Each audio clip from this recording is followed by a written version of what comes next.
భారత communist party Marxist అఖిల భారత మహాసభలు 2025 ఏప్రిల్ 2 నుంచి 6 వరకు తమిళనాడులోని మదురైలో జరుగుతున్నాయి. ఈ సందర్భంగా కమ్యూనిస్ట్ ఉద్యమం యొక్క కృషి గురించి మనం కొన్ని విషయాలు తెలుసుకుందాం. సిపిఎం చరిత్రను వివరించే మొదటి వీడియో ఇది. అంతర్జాతీయ కమ్యూనిస్ట్ ఉద్యమంతో భారత కమ్యూనిస్ట్ ఉద్యమాన్ని విడదీసి చూడలేం.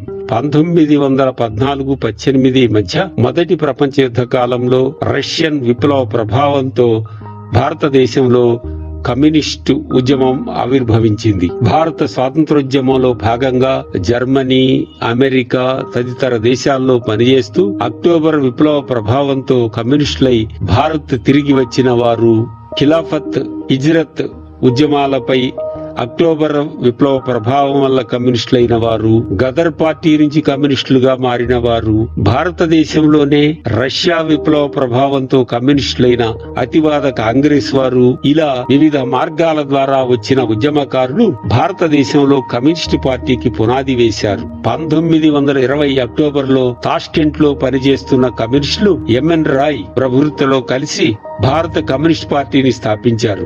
ఆ తరువాత బొంబాయి, బెంగాలు మొదలైన రాష్ట్రాల్లో చిన్న చిన్న గ్రూపులుగా ఉన్న కమ్యూనిస్టులు 1925 డిసెంబర్ 26న కాన్పూర్ లో తొలి మహాసభ జరిపి కమిటీని ఎన్నుకున్నారు. ఆ విధంగా ఏర్పడిన కమ్యూనిస్టు పార్టీ స్వాతంత్రోద్యమంలో ముఖ్య పాత్ర పోషించింది. సంపూర్ణ స్వాతంత్రం కోసం తొలిసారి నినదించింది కమ్యూనిస్టులే. ప్రజా సంఘాల ద్వారా రైతు, కార్మిక పోరాటాలు నడిపింది కమ్యూనిస్టులే. హైదరాబాదు సంస్థానం విముక్తి కోసం సాగిన తెలంగాణ రైతాంగ సాయుధ పోరాటం చరిత్రలో మహత్తరమైనది. భారతదేశ విప్లవానికి దిక్సూచిగా మారింది. అయితే పార్టీలో సైద్ధాంతిక విభేదాలు కూడా ఆ కాలంలో ప్రారంభమయ్యాయి. చివరకు అది 1964లో సిపిఎం ఏర్పాటుకు దారితీసింది. 1964 భారత కమ్యూనిస్ట్ ఉద్యమంలో నిజంగా ఒక మూల మలుపు. ఆ సంవత్సరంలోనే కలకత్తాలో పార్టీ 7వ మహాసభ జరిగింది. డిసెంబర్ మాసంలో జరిగిన మహాసభలోనే భారత కమ్యూనిస్ట్ పార్టీ మార్క్సిస్ట్ ఆవిర్భవించింది. దశాబ్ద కాలానికి పైగా ఉమ్మడి పార్టీలో జరిగిన తీవ్రమైన సైద్ధాంతిక పోరాటానికి తుది ఘట్టం ఈ మహాసభ.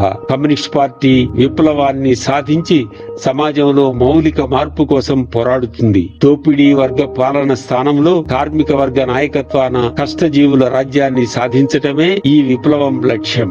విప్లవాన్ని సాధించాలంటే ఖచ్చితమైన పథనిర్దేశం అవసరం. వర్గ శత్రువులు ఎవరు అన్న విషయంపై స్పష్టమైన అవగాహన తప్పనిసరి.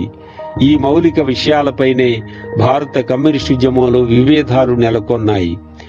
స్వాతంత్రానంతరం అధికారంలోకి వచ్చిన నెహ్రూ నాయకత్వంలోని కాంగ్రెస్ ప్రభుత్వం జాతీయ బూర్జువా వర్గానికి ప్రాతినిధ్యం వహిస్తుందని, మౌలికంగా సామ్రాజ్యవాద వ్యతిరేక స్వభావం కలిగి ఉన్నదని ఒక వర్గం గట్టిగా భావించింది.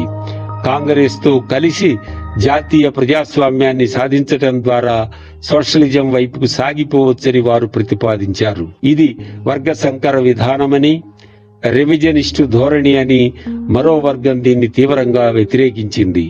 స్వాతంత్రానంతరం అధికారంలోకి వచ్చింది బడా బూర్జువా నాయకత్వంలోని బూర్జువా భూస్వామ్య ప్రభుత్వమని, సామ్రాజ్యవాదంతో మిలాఖత్ అయ్యే ప్రభుత్వమని, దీనిని సమూలంగా నిర్మూలించి ఆ స్థానంలో కార్మిక వర్గ నాయకత్వాన జనతా ప్రజాస్వామ్యాన్ని నెలకొల్పటం ద్వారానే సోషలిజం దిశగా సాగిపోవచ్చని వీరు ప్రతిపాదించారు.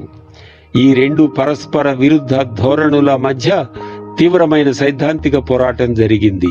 1962లో విజయవాడలో జరిగిన పార్టీ 6వ మహాసభలో 2 కార్యక్రమాలు, 2 రాజకీయ తీర్మానాల ముసాయిదాలతో ఇరుపక్షాలు తలపడ్డాయి. పార్టీ చీలికను నివారించే ఉద్దేశంతో కార్యక్రమం, రాజకీయ తీర్మానం ఆమోదించకుండా వాయిదా వేశారు.